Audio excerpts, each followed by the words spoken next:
काष्ठनाथ है जगमगेश्वर।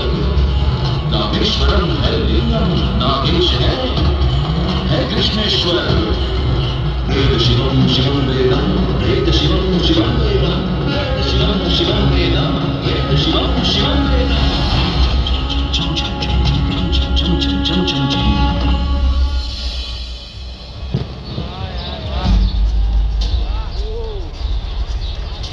यद्यपि शिव की कृपा सदा इस काशी पर बनी रही है, पर कहते हैं कभी इस काशी में न शिव है, न गंगा, न इस पर मंदिर है, न शहर।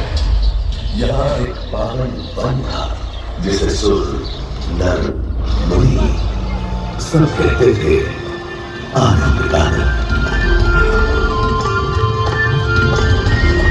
उस समय केवल कोट, शबर, भील, भाल, निषाद आदि मूल निवासी यहाँ के वनों में विचरण करते थे और नदियों झीलों पर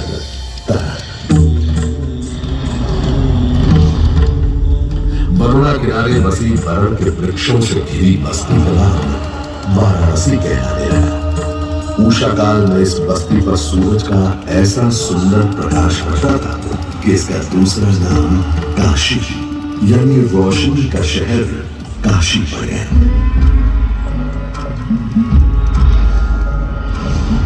कहते हैं कैलाश के हिमालय में वास करने वाले शिव शंकर भोलेनाथ पार्वती से विवाह के बाद आनंद कानन में घर बसा लिया गया और स्वयं गृहस्थी में बनकर अविमुक्तेश्वर हो गए। उस समय श्री विष्णु जी यहाँ रहते थे और उन्होंने ही अपने चक्र से भूमि को खोदकर चक्र पुष्करणी कुंड का निर्माण किया था। जब विष्णु जी काशी शिव जी को सौंपकर चले गए, तब भोलेनाथ ने काशी को अपने त्रिशूल पर धारण कर लिया। पर गंगा अब भी यहाँ नहीं थी ही नहीं गंगा इस ब्रह्मांड में। गंगा के जन्म की कहानी बड़ी अद्भुत है।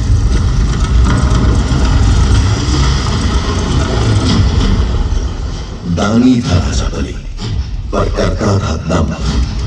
पूरी पृथ्वी पर फैला था उसका ही आतंक। उसके आतंक को रोकने विष्णु ने धरा एक रूप, 52 अंगुल का बौना बनकर पहुंचे जहां था भूप।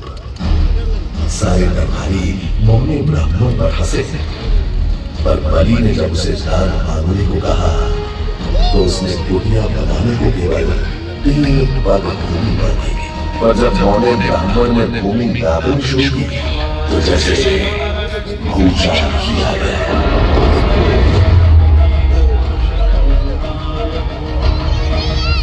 बावन में पहले पद में सारी धरती नाप ली और अगले कदम में स्वर्ग। ब्रह्मा जी ने भगवान विष्णु के चरण होकर उस जल को अपने कमंडल में भर दिया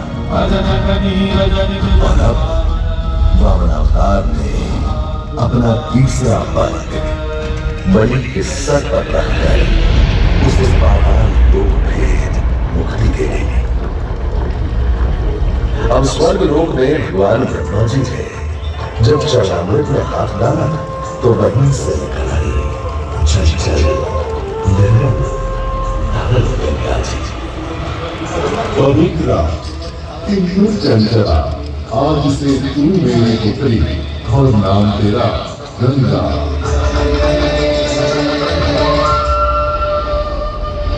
उधर कुछ समय बाद सतयुग में इक्ष्वाकु कुल के सूर्यवंशी राजा सतयुग ने सारे संसार को जीतने के लिए एक अश्वमेध यज्ञ का संकल्प किया। सुने सुने सुने सब सुने, या जिन्हें पूजित देवरश्व जहां भी जाएगा वो भूमि राजा सगर की मानी जाएगी। यदि किसी ने इस रश्वत को रोका या पकड़ा तो उसे सगर के 60,001 पुत्रों और उनकी लक्षाधिक सेना का सामना करना पड़ेगा। सुने सुने सुने। भूलोक में सगर का अश्व अजय पराजय बढ़ता जा रहा था और स्वर्ग लोक में बढ़ती जा रही थी देवेंद्र इंद्र की योजना। डरकर वो अश्व को रोकने की युक्ति लगाने लगे।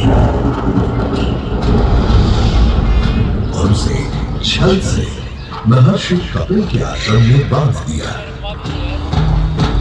सूचना मिलते ही सगर के 60,000 पुत्र घोड़े की तलाश में लग गए। जब घोड़े को खोजते खोजते वे वसुदेव कपिल के आश्रम में पहुंचे, वहां उन्होंने देखा कि कपिल मुनि आंखें बंद किए बैठे हैं और ठीक उनके पास यज्ञ का घोड़ा बंधा हुआ है। क्रोधित हो सभी पुत्र कपिल मुनि को घोड़े का चोर समझकर उन्हें अपशब्द कहने लगे।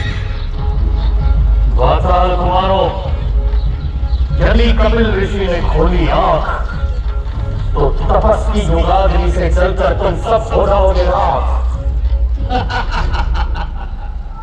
सूर्य के वंशजों को आग से डराता है मूर्ख।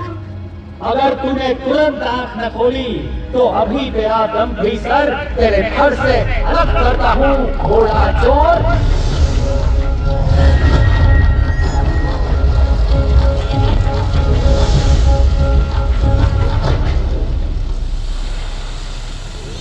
उधर सगर चिंतित थे। न अश्व का कुछ पता था, न ही उनके 60,000 पुत्रों का कोई समाचार। पिता की चिंता देखकर उनका सबसे छोटा प्रिय पुत्र अंशुमन भाइयों को ढूंढने चलता। तुम्हारे भाई थे घमंडी, अविवेकी और अभिमानी। भस्म कर दिया उन्हें मैंने, तो उन्होंने मेरी नहीं मानी। अपने भाइयों की ओर से मैं आपसे क्षमा मांगता हूँ, किंतु आपको ही उन्हें वापस जीवन दान देना होगा। मृत्यु का इलाज कोई नहीं कर सकता, किंतु मेरे क्रोध की योगाग्नि से भस्म हुए लोगों का आसान नहीं होगा तर्पण। गंगा जल, केवल गंगा जल ही दे सकता है मुक्ति उन्हें जो भस्म हुए तुम्हारे परिजन। गंगा? गंगा किसका नाम है ऋषिवर? स्वर्ग में विष्णु के चरणों से पैदा ब्रह्मा की पुत्री है गंगा। तुम ब्रह्मा जी को मनाओ और गंगा को अपने भाइयों के तर्पण के लिए पृथ्वी पर ले आओ। अंशुमन को अपने भाइयों के तर्पण के लिए गंगा को लाने का बहुत मन था, किंतु किसी को राजधर्म भी तो निभाना और राज भी चलाना था। देखते देखते 7 पीढ़ियां गुजर गई, पर 7 पीढ़ियों के बाद समय आने पर राजकुमार भगीरथ ने राजा बनने से साफ मना कर दिया। क्षमा कीजिए, क्या यह आवश्यक है कि राजा का बेटा ही राजा बने? मैं पहले तपस्या और फिर ब्रह्मा से गंगा को मांगकर पृथ्वी पर ले आऊंगा और फिर उनके पावन पवित्र जल से अपने 60,000 पूर्वजों का तर्पण करूंगा। भगीरथ दूर एक जंगल में समाधि लगाकर बैठ गए और ब्रह्मा का आह्वान करने लगे।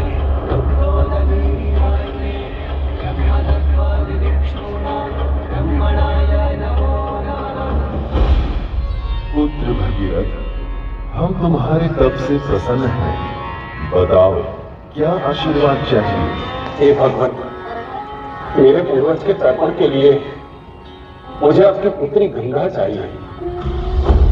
तथास्तु, किंतु यदि गंगा स्वर्ग से सीधे धरती पर गिरी तो पृथ्वी को चीरते हुए गंगा सीधे पाताल में पहुंच जाएगी। इसलिए तुम भगवान शिव शंकर को मनाओ ताकि गंगा जब स्वर्ग से नीचे उतरे तो वो उसे अपनी जटा में थाम ले। अब भगीरथ ने एक अंगूठे पर खड़े होकर भगवान शंकर को मनाने के लिए शिव शंकर का जाप शुरू कर दिया।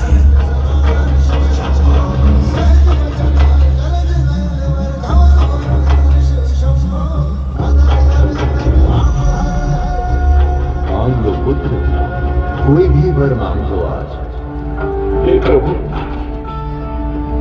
जब गंगा स्वर्ग से धरती पर गिरे तब आप बीच में उन्हें अपनी जटाओं में सांस लें, नहीं तो पूरी पृथ्वी नष्ट हो जाएगी। शिव तैयार है। आने दो गंगा को, आने दो।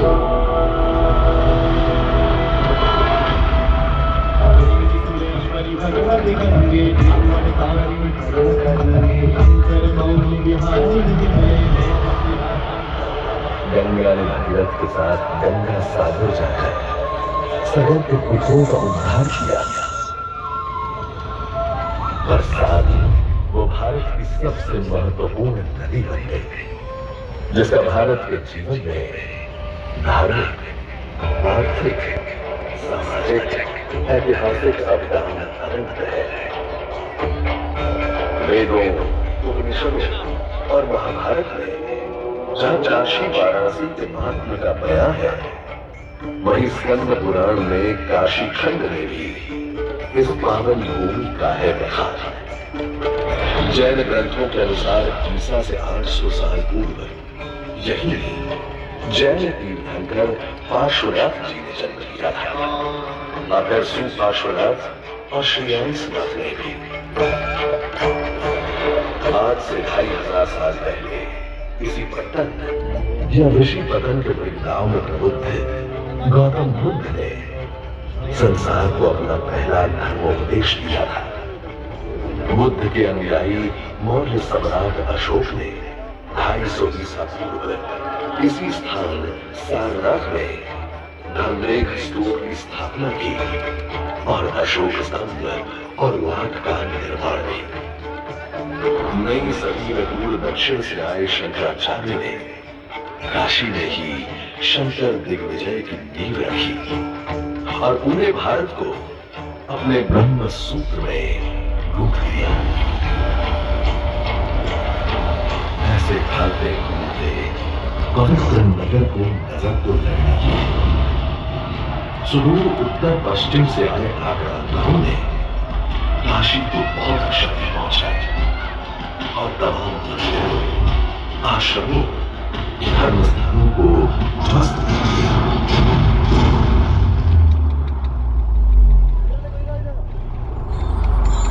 और उसके कुछ समय बाद यहां पैदा हुई एक ऐसी भक्ति जिसे मिटाना, गिराना असंभव था। संत कबीर की वाणी से फूट निकली एक ऐसी भक्ति धारा जिसमें नहाने कभी गुरु नानक देव काशी आए, तो कभी भक्त सूरदास, तो कभी चैतन्य महाप्रभु, कभी संत कवि एकनाथ, तो कभी मीराबाई। इसी समय असली गंगा के तीर बैठकर गोस्वामी तुलसीदास ने अवधी भाषा में रामचरितमानस रचकर संस्कृत में ही रामायण को घर घर पहुंचा दिया।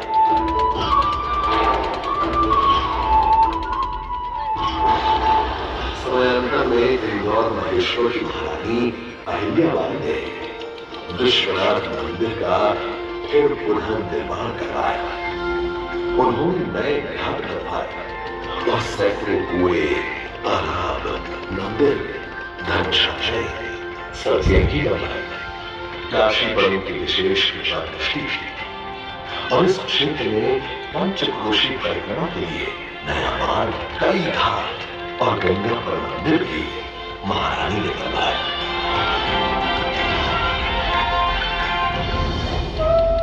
श्रद्धा और आध्यात्मिकता का ये केंद्र पूरे भारतवर्ष में जन जन के लिए उतना ही श्रद्धेय रहा है जितने उनके अपने तीर्थ स्थान।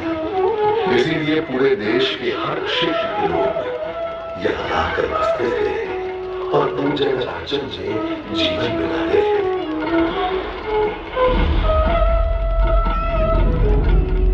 ऐसे ही कई परिवार तमिल क्षेत्र से भी